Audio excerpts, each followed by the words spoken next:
दोस्तों दोस्तों आज जिस स्टॉक की चर्चा मैं आपके सामने करने वाला हूं उसका नाम आपको आपकी स्क्रीन में दिख रहा होगा। स्टॉक का नाम है मुथूट फाइनेंस लिमिटेड। देखिए, मैं पहले बता दूं, मुथूट फाइनेंस एक बहुत ही शानदार स्टॉक है। फंडामेंटली, बिजनेस वाइज, स्पेशली जो पिछला कुछ समय गया है वो इस प्रकार की कंपनीज के लिए, जब मैं इस प्रकार कहता हूं इसका मतलब है जो गोल्ड लोन बांटती हैं, उन कंपनीज के लिए बेहतरीन समय रहा है। और इस बार के जो क्वार्टर थ्री के नंबर आए, प्रॉफिट जबरदस्त तरीके से सर्च किए। बट फिर सवाल ये कि भाई ऐसा क्या हो रहा है कि इतनी गिरावट क्यों हो रही है? इसके पीछे का रीजन ना बहुत ही छुपा हुआ है। मैं फिर कहूंगा, मुथूट फाइनेंस एक बहुत अच्छी कंपनी है, बट इस गिरावट ये यूं ही गिरावट नहीं हो रही है। ठीक है, हाँ, लेकिन ये है कि ओवर रिएक्शन तो जरूर दिख रहा है। डिस्क्लोजर रूप में बता दूं, मेरी या मेरी फैमिली मेंबर ने ये जो गिरावट है, इस गिरावट के बाद स्टॉक पे एंट्री की हुई है दोस्तों। ठीक है, और दूसरी चीज, पूरी तरह से रीजन क्या है और भी बहुत सारी इंफॉर्मेशन आपको इस वीडियो में जानने को मिलेगी। अगर आप इस फंडामेंटली स्ट्रॉन्ग कंपनी में निवेश करने की सोच रहे हैं, यकीन मानिए ये वीडियो आपकी रिसर्च में, आपके एजुकेशन में बहुत काम आएगी। याद रखिएगा, कोई भी बाइंग और सेलिंग रिकमेंडेशन नहीं है। प्लीज अपने वित्तीय सलाहकार से सलाह जरूर लीजिएगा। यहाँ पर जो मैं आपको इन्फॉर्मेशन प्रोवाइड कराऊंगा, जो भी डेटा अवेलेबल है, जो न्यूज आउटलेट से रिपोर्ट आई है, एआई के थ्रू जनरेटेड जो इन्फॉर्मेशन मुझे मिली है, उन तमाम चीजों को कंपाइल करके मैं आपके सामने रखूंगा। आपसे बस एक दरखास्त है, इस वीडियो को लाइक जरूर कीजिएगा। चैनल पहली बार आए हैं, सब्सक्राइब करके ऑल नोटिफिकेशन जरूर दबाइएगा। आप ऐसा करेंगे, चैनल की ग्रोथ होगी, बहुत मोटिवेशन मिलेगा। ओके, नाउ अब आते हैं यहाँ पे। देखिए, जिस प्रकार का रनअप इस कंपनी ने पिछले एक साल में दिखाया है, आप देखें, ये निचले स्तरों से भाई साहब आपको 102%, जी हाँ, 102% का रिटर्न आपको ये साल में ऑलरेडी दे चुका है। तो भाई ये जो गिरावट है ना, ये जो आप गिरावट देख रहे हैं, ये जो गैप है, ये गैप अगर 3,500 टूट जाता है तो फिर ये गैप फिल करने आएगा। ये हमको सीधा सीधा दिख रहा है। आएगा कि नहीं आएगा, ये हमें देखना है जब 3,500 से स्टॉक नीचे जाएगा। ठीक है, तो ये चीज हमको पहला, जो एक साइकोलॉजिकल सपोर्ट के लीजिए या जो चीजें हैं वो दिमाग में रखनी है। ठीक है, अब आते हैं कि भाई गिरावट का कारण।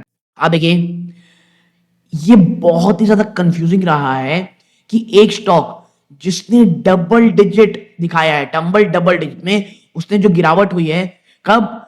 जब उसने बम्पर रिजल्ट दिए। 13 फरवरी को हुआ क्या, मुथूट फाइनेंस ने देखा क्रैश 10 से 14% के आसपास का। ठीक है, और इसने इंट्राडे लो, जी हाँ, 3,577 रुपए का टच किया था। और वो भी कब? जब 95% की ईयर ऑन ईयर तेजी है आपकी नेट प्रॉफिट की। तो इसके पीछे कारण क्या है, आइए हम देखते हैं, और क्यों मार्केट पैनिक बटन को हिट किया है। अब वेदर ये जो डिप है ना, ये एक बाइंग अपॉर्चुनिटी दिखाता है क्या? इसकी ये जो अपॉर्चुनिटी है कि नहीं, ये आपको खुद से डिसीजन लेना है अपने वित्तीय सलाहकार से। इंफॉर्मेशन हम देते हैं। देखो, व्हाई द क्रैश?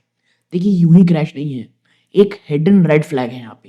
देखो, जो हेडलाइन नंबर हैं वो तो बड़े शानदार हैं। नेट प्रॉफिट 2,656 करोड़ का, बहुत शानदार लगते हैं। बट जो मार्केट क्या फोकस कर रहा है, तीन स्पेसिफिक मैट्रिक्स में, जो कहीं ना कहीं कंसर्न पैदा कर रहे हैं। जिस प्रकार की ग्रोथ है, क्या वो सस्टेन हो पाएगी? तो पहला प्रॉब्लम आता है द टनेज प्रॉब्लम या टोनाज प्रॉब्लम, जो भी आप इंग्लिश में प्रोनाउंशिएट करते हैं। मतलब क्या है? देखो, वाइल जो वैल्यू है इनकी लोन बुक की, एयूएम की, उसमें शानदार बढ़ोतरी हुई है, लेकिन जो एक्चुअल फिजिकल गोल्ड है, यानी देखो, गोल्ड के दाम इतने महंगे हो चुके हैं ना कि एयूएम की तो वैल्यू बढ़ रही है, लेकिन जो फिजिकल गोल्ड है इनके पास, जो कस्टमर ने इन्हें प्लेज किया था, उसमें गिरावट है 2% की सीक्वेंशियली। तो इसमें डरानी बात क्या है?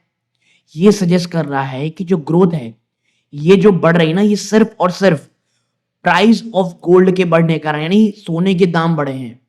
देन कि कोई भी नए कस्टमर नहीं आए, इस कारण बढ़ोतरी नहीं हुई है। और अगर गोल्ड के दाम कहीं ना कहीं स्टेबलाइज हो जाते हैं या गिरावट होती है, तो ये जो आर्टिफिशियल एयूएम ग्रोथ है वो कहीं ना कहीं गायब हो जाएगी। ठीक है, फिर दूसरा कंसर्न क्या है? Slowing customer acquisition. देखो, एनालिस्टों ने ये भी देखा कि एक साफ साफ दिखती हुई स्लो डाउन है नए कस्टमर के जुड़ाव में, यानी एडिशन में। इस दिसंबर क्वार्टर में। तो इसमें क्या डराने वाली बात है? एक ऐसी एनबीएफसी जो बहुत हाई ग्रोथ की एनबीएफसी है, जिससे मार्केट सेंटिमेंट ग्रोथ की उम्मीद करता है, अगर वो स्टैग्नेंट हो जाए यानी ना बढ़े ना गिरे, एक जगह ठहर जाए, या कम होना, श्रिंक होना यानी कम होना शुरू हो जाए कस्टमर बेस, ये बहुत बड़ा रेड फ्लैग होता है लॉन्ग टर्म स्केलेबिलिटी के लिए। इवन इफ जो एग्जिस्टिंग कस्टमर हैं वो और ज्यादा बोरो करना शुरू कर दें। ठीक है, फिर आता है तीसरा और जो सबसे बड़ा, कोर मार्जिन में भाई साहब कंप्रेशन है यानी गिरावट है। देखिए, प्रॉफिट शानदार है, लेकिन जो कोर नेट मार्जिन है, नेट इंटरेस्ट मार्जिन है, वो क्या दिखा रहा है? वो शोड कर रहा है कहीं ना कहीं मॉडरेशन। यानी वरी क्या है? देखो, लगातार कंपटीशन बढ़ रहा है बैंक से और अन्य एनबीएफसी से, जैसे मणप्पुरम, बजाज फाइनेंस। ये फोर्स कर रहा है गोल्ड लोन कंपनियों को कि वो ऑफर करे और ज्यादा अट्रैक्टिव रेट्स, जो इनके जो प्रॉफिट मार्जिन है उन्हें कहीं ना कहीं खाएगा। और मैं बता दूं, मुझे ये लगता है, देखो, जब ये आप ये 3 रेड फ्लैग पढ़ते हो ना, इसका मतलब ये नहीं कि भैया मुथूट फाइनेंस खत्म हो जाएगा या अब तो कैसे करेगा, नहीं, ऐसा नहीं है। लेकिन कुछ इश्यूज हैं जो आपको समझने हैं भाई। एक एक इन्वेस्टर, जब भी आप और मेरा जैसा आम आदमी किसी कंपनी को खरीदने की कोशिश करता है, तो हर एक चीज पढ़ता है। और जिस प्रकार के पिछले कुछ समय दिख रहा है, चाहे वो बैंक्स हो, एनबीएफसी हो, हर कोई गोल्ड लोन की तरफ अपना रुझान बढ़ा रहा है। तो जो ऑलरेडी स्टैब्लिश कंपनीज हैं, उन्हें अपने मार्जिन को डाइल्यूट करना पड़ेगा ताकि कस्टमर कहीं और ना जाए।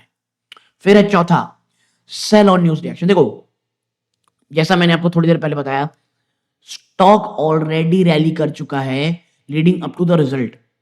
लगातार 5 कॉन्सिक्यूटिव डेज से ये तेजी हुई थी। बहुत से इंस्टीट्यूशनल इन्वेस्टर इसे एक बम्पर रिजल्ट तो कह रहे थे, लेकिन इसे एक एग्जिट पॉइंट की तरह देखते हैं टू बुक प्रॉफिट। और ये क्लासिक मार्केट फिनोमिनन है जहां पे जो अच्छी खबर होती है वो ऑलरेडी प्राइस हो जाती है। और मैं इसीलिए बार बार कहता हूं, देखो, हर एक इन्वेस्टर की जो साइकोलॉजी होती है इन्वेस्टमेंट की, वो अलग होती है। मैंने बार बार कहा है, मुझे वो कंपनी पसंद है जहां भले ही 6 महीना या साल भर थोड़ा थोड़ा एक्यूमुलेशन करते हैं, क्योंकि देखो, एक आम आदमी के पास इतना पैसा तो होता नहीं है कि वो इकट्ठा निवेश कर दे। तो धीरे धीरे एक्यूमुलेशन मोड में होता है। तो वो कंपनी जो बहुत अच्छी हो, लेकिन भाई उनकी उस समय सीजन नहीं चल रहा है, कुछ बिजनेस प्रेशर है जो शायद साल भर चले, लेकिन वो इतना अच्छा समय देता है एक्यूमुलेशन का, ताकि जब अच्छा पीरियड आए, स्टॉक में रह लियो और बहुत समय हमें सिर्फ एक चीज सोचना, भैया प्रॉफिट कब बुक करें। तो ये केस क्या है? ऑलरेडी रिजल्ट बुक इन कर चुका है। ठीक है, अब आगे बढ़ूं उससे पहले दोस्तों, मात्र 11% ऐसे व्यूअर हैं जो वीडियो देख के चैनल सब्सक्राइब कर रखे हैं। आपका बहुत बहुत धन्यवाद। अगर आप इन 88.9% में हैं, आपका भी धन्यवाद कि आप हमारा वीडियो देखते हैं। बट प्लीज चैनल को सब्सक्राइब जरूर कीजिएगा। आपके लिए भले ही दोस्तों ये बहुत छोटी बात होती है, बट इससे हमारे चैनल की ग्रोथ होगी, हमें बहुत मोटिवेशन मिलेगा। दोस्तों, आपको किसी अन्य स्टॉक पर चर्चा करानी हो, ये भी जरूर बताइएगा। ओके, नाउ अब आगे बढ़ते हैं। भाई देखो, Q3 के रिजल्ट आप देखोगे तो आप पाओगे कि जो नेट प्रॉफिट रहा वो इतना रहा, 94.9, ऑलमोस्ट 95% जंप रहा। यही हेडलाइन भी बनी जो बहुत पॉजिटिव थी। नेट इंटरेस्ट इनकम में 64% जंप रहा, जो पॉजिटिव था।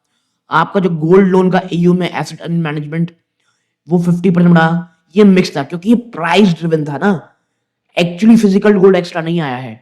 गोल्ड 10 एज में इसमें 2% गिरावट थी और ये नेगेटिव था।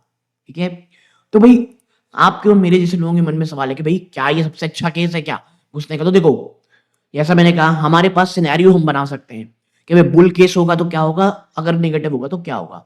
देखो, बहुत से एनालिस्ट इसे एक टेक्निकल करेक्शन देखते हैं रेदर देन फंडामेंटल कोलैप्स। ठीक है, तो देखो, स्ट्रॉन्ग सपोर्ट लेवल क्या है? स्टॉक अप्रोच कर रहा है अपना 200 डे मूविंग एवरेज को, और सपोर्ट जोन आता है 3550 और 3650 से। हिस्टोरिकली ये एक बहुत बड़ा एक्यूमुलेशन जोन रहा है। ठीक है, फिर गाइडेंस भी लेकिन बढ़ाई गई है। मैनेजमेंट ने, जो एक पॉजिटिव चीज है, एक्चुअली रेज किया है फाइनेंशियल 26 का ग्रोथ गाइडेंस टू 44 टू 45%। तो ये दिखा रहा है कि कितना कॉन्फिडेंस है कंपनी को अपने ऊपर, मैनेजमेंट को अपनी कंपनी के ऊपर। वैल्यूएशन देखो, क्रैश के बाद ना जो पी है वो बहुत ज्यादा कम होकर के मात्र 18 से 19 टाइम हो सकती है, हो गई है। और ये मार्केट लीड, क्योंकि देखो आप मुथूट फाइनेंस में निवेश कर रहे हो ना, तो आप एक मार्केट लीडर में निवेश कर रहे हो और ये बहुत ज़्यादा अट्रैक्टिव है एज अ लीडर, ठीक है। बट ये बुल केस हुआ, इसका बियर केस क्या होगा? तो भाई कई लोग कह रहे हैं कि भाई वेट करो, क्यों? देखो, अगर कोई स्टॉक सिंगल डे में 10% क्रैश होता है तो वो अक्सर ना फॉलो थ्रू करता है सेलिंग को, और स्टॉक कहीं ना कहीं वॉलेटाइल रहेगा या साइडवेज रहेगा कुछ हफ्तों तक, एज मार्केट डाइजेस्ट करेगा ये जो टनेज का डेटा है फिजिकल गोल्ड का। प्लस एक और नेगेटिव, कॉम्पिटिटिव इंटेंसिटी। जो बैंक्स है ना वो और ज्यादा एग्रेसिव हो रहे हैं गोल्ड लोन स्पेस में, जो कहीं ना कहीं मार्जिन को आपको शॉर्ट टू मीडियम टर्म में प्रेशर में रखेंगे, ठीक है। तो ये बहुत सारी चीजें हैं जो आपको ध्यान में रखनी है दोस्तों। तो भाई गिरावट क्यों हो रही है? क्या ये जो गिरावट है ये खरीदारी का मौका था, नहीं था, रीजन क्या है, हर एक के ऊपर हमने चर्चा की। आपको वीडियो अच्छा लगा और लाइक करके चैनल सब्सक्राइब जरूर कीजिएगा। ये सूर्यकांत है। जय हिंद।